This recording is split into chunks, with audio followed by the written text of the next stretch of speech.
It's an early Sunday morning in Veterans Park, Otisville, upstate New York. At a time of year when the trees are still green, but the mornings are starting to have a slight chill in the air, people of various ages, ethnicities, and backgrounds slowly begin to fill up the otherwise empty park. They move quietly into a circle. With their eyes closed, perform graceful, slow movements following meditation music from a loudspeaker placed in the middle. I think in the US a lot of people think it's basically strictly a Chinese thing, but it involves meditation, probably. Some persecuted group, and maybe you have to wear a yellow t-shirt to do it. For the last 20 years, you've heard journalists talking about them on the TV and radio. You've seen them holding rallies and peace protests around the world. They are practitioners of Falun Gong. In the 90s, Falun Gong grew rapidly and was celebrated throughout China.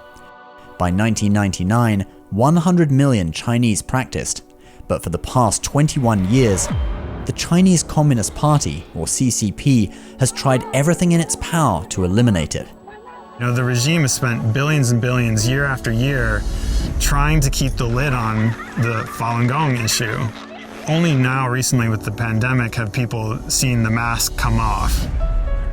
Media in the West have done little to expose these crimes against humanity, so Falun Gong practitioners inside and outside of China have mobilized to tell the world the truth. Who are these people? What motivates them?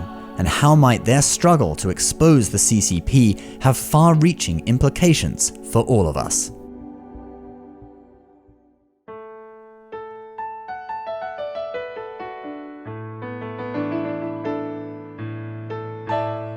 One day when I was in the bookstore, in the Chinese history section, I came across the book Falun Gong, which had been kind of miscategorized and put in the wrong place. So when I picked up the book and I started looking through it, I was like, wow, this looks like what I'm looking for, actually. It's that energy-related practice rather than martial arts. So I took it home, and that night I just read it cover to cover. It was mind-blowing. It all started to come into focus that I had actually seen practitioners on my campus at college exercising, and I was like, oh, that's what they're doing over there. So then the next day I went out and met up with them, and they taught me the exercises. I was doing the third exercise where you bring your hands past your eyes, and my eyes were closed, but when I did this, there's like a really bright light every time my hands went past my eyes, and I was shocked. My heart started pounding really quick. I was like, this is real. Like the energy is actually real. I mean, I had done a lot of meditation in my life, but after this, I never felt lighter in my entire life. The experience it's almost hard to describe, but I felt like I was floating. And I remember walking away from the park I was living in New York City at the time, back to the subway, and the whole time, I just felt like my feet were barely touching the ground. I just was floating. And I said, I need to learn more. I want to know everything about this. In China, it was very mainstream, and this kind of practice has been part of their culture for a very long time. There's a physical element, kind of like you might find in yoga, and then there's a spiritual element. And this is an ancient kind of practice you would find in China and throughout Asia for thousands of years. It wasn't the specifics of what I was reading that drew me to it. It was the perspective he was coming from that felt so complete and compassionate and strong and authoritative. You can only be that strong when you know something that well. And as I read, I was only being reaffirmed more and more why there was so much confidence behind the words I was reading. I had been spending a lot of money traveling to all these different courses and studying all these different things, from iridology to acupuncture, other forms of Qigong, and I was spending a lot of money. And I thought for sure tomorrow they were going to start charging for this. So I started printing everything off that I could and took it home and read it. I remember when I first practiced, I went to the park and a practitioner taught me how to do the exercise. After that, he didn't ask me about my name or my contact information. all the practitioners at the spot just smile at each other, and they pick up their bag and they left. And I was like, because I was a little nervous, how refreshing, because it's not like everybody trying to get your contact information, ask you when you're going to come next time. The way I was in life before picking up the practice is that when I was very diplomatic, and I don't mean that necessarily in a good way, I'd walk into a room and I would kind of change my personality, what I was advocating for or not, depending on who's in the room. I don't want to ruffle any feathers, this kind of thing. And it always bothered me. One of the things I noticed in myself after studying the principles of Falun Gong is that changed.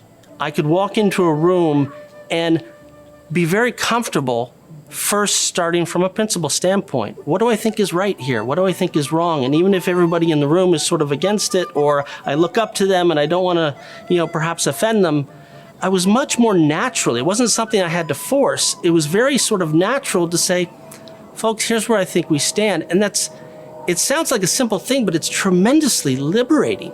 About 6 months after I started practicing, I went to Texas because Jiang Zemin, the former leader of the Communist Party, went to Texas to meet with President Bush at the time. And so a lot of practitioners went there to basically protest and show banners telling the leader to stop persecuting Falun Gong. So again, I was very new in the practice, but when I went there, it was like being in a sea of just incredibly nice, friendly people. They were there truly to peacefully demonstrate and call for help, really. And there was, over the years, like, the term protest takes on different meanings, right? Many years ago, my husband and I had a few people come over to our house to work on an advocacy project. And these were all people who practice Falun Dafa. So we were there to talk about what we were going to do for the project. Well, after everyone went home, we found on our answering machine a recording of us speaking in our living room. Now you might think, oh, it was a hip dial. No, it wasn't. Because that same evening, other people who were at the meeting called us and they said, you'll never guess what happened. There's a recording of our meeting on my voicemail at home. So this happened to several people's landlines, actually, when they got home. So we realized it was probably an intimidation attempt of some kind. So we reported it to the FBI. The FBI gave us a meeting. So my husband and I went and met with them. And we talked about what happened. And they asked us one question. They said, do you guys have children? And we said, no. And they said, good, because you're up against a giant. So that sentence has stayed with me for a long time. They've been persecuted for 21 years in China, and they're still peaceful. They're still trying to think of creative ways to stop the persecution without hurting people, and it's just a remarkable group of people. Everybody's nice, and everybody's nice when their self-interest isn't involved when they're dealing with you. But I think what sets practitioners apart is that practitioners require of themselves to be better people. And they require of themselves to consider others before themselves. And I think if you were to put somebody as nice, I think that's genuinely nice. And that's not nice when it's convenient for them to be nice, and not nice when their interests are at stake. One time I was working with a practitioner when I was in college, and I thought this moment was very defining in terms of being a practitioner. I woke up late in an activity that we were doing together, and I was supposed to deliver some audio equipment for the practitioner. And when I woke up, I already saw I was maybe 30, 40 minutes past the time that we were supposed to meet. And I felt really bad about it. And so I ran. It took me maybe 10 minutes to get to the location we were supposed to meet. And he was just patiently waiting there. Didn't say a word, had a smile on his face. And I kept him waiting for so long. And it was because I was careless. But he didn't say a single thing. I apologized, and he said, oh, it's nothing, don't worry. But I knew he had work that day, and he had to get back to his job. And I was just, I thought that moment really encapsulated what being a practitioner is. They didn't bear any grudges. They weren't upset. very patient, and he just said, "Don't worry about it. It's okay. What matters is now we're able to do this now. It's okay." And so, from our perspective, the Falun Gong community, one of the principles we believe in is karma. Everything you do comes back to you. You do something horrible is going to come back to you. You do something good comes back to you. Think about what it takes to have a prison guard. He's a father, he's got kids, he's got a wife at home, and because of the propaganda, because the state is insisting that he persecute Falun Gong practitioners and force them to give up their belief, this otherwise perhaps decent man is now the implement of persecution, perhaps even a torturer. What does it do to that man's life? What does it do to his family, his community? That's very much in our minds. If you think about the persecution, it's really a mechanism for a whole lot of people to do horrible things, and that's all going to come back to all of us. And so it's not just about ourselves.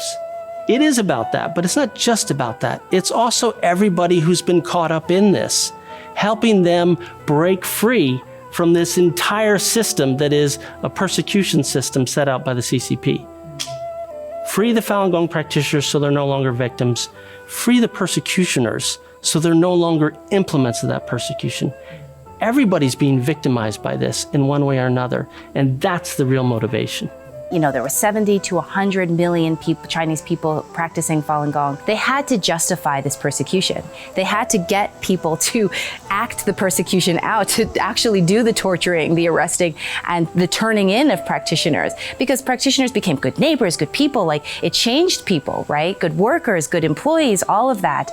And so they had to figure out how to make this persecution actually happen. And so they used their state-run media to defame the reputation of Falun Gong practitioners. And so they created a lot of propaganda against Falun Gong that people had to listen to through the radios, through the TVs, through everything, on the subway, on the trains, day in and day out, so that they could justify arresting and taking in busloads of people every single day in major cities in front of everybody. The practitioners, for years, they were trying to reach the media, but because the first thing that came out of China in 1999 was the propaganda, and it came out in force. The regime is a skilled tactician in propaganda and controlling people's minds, essentially. So as soon as the persecution started, they just unleashed this onslaught of propaganda, and the media just took that and published it as fact. They didn't do any research, they didn't ask any practitioners in the United States. And of course, the access that they'd be given in China would be very tailored and, carefully crafted. So they didn't have any truth. They repeated the propaganda, and that's kind of what stuck. So because they couldn't get a fair shake in the media, they had to go this grassroots method, handing out flyers, having parades, having different events on their own. And then, in times where it's people don't quite get it, they'll just look at the group from afar and be like, oh, there's a bunch of people wearing gold and yellow. What are they doing over there?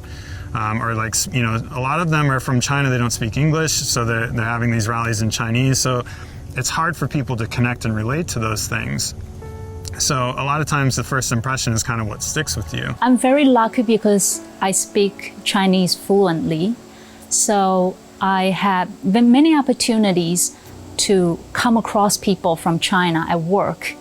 And I always try to clarify the truth to them about Falun Dafa, because I found that almost always a lot of Chinese people had misunderstanding about Falun Gong. The fact that we're a bunch of grassroots people and we're up against a communist foreign state using pretty much every tool in its apparatus to attack us meant that it's been very difficult these 20 years to get people to be clear, first of all, on what Falun Gong is, and second of all, to be clear on what's happening to them in China, because obviously the Communist Party doesn't let people into China. They're not going to let people there's no transparency into their prison system or there's a judicial system or the police.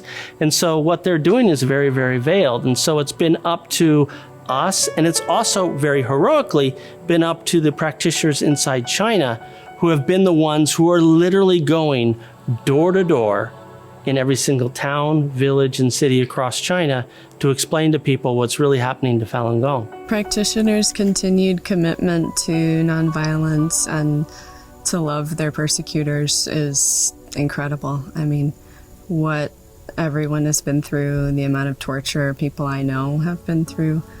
It's a tremendous risk inside China when Falun Gong practitioners go out and try and explain what's happening to them. But I think the point of view is that that's the most effective and really the only thing they can do. The Chinese Communist Party controls completely the media, the government, the judicial system, the police.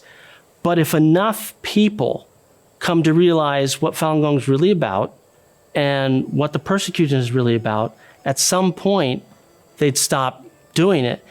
And that's exactly what's been happening. This is, I think, one of the real sort of small miracles that's inside China, is that you're starting to see in the last several years, there are little villages or towns where the policeman in charge is like, you know what, I'm not doing this anymore. Because for the last decade, he's been having practitioners that are in his town come up and explain to him, hey, this is what Falun Gong is about. Hey, do you know what they're doing in the prison down the street?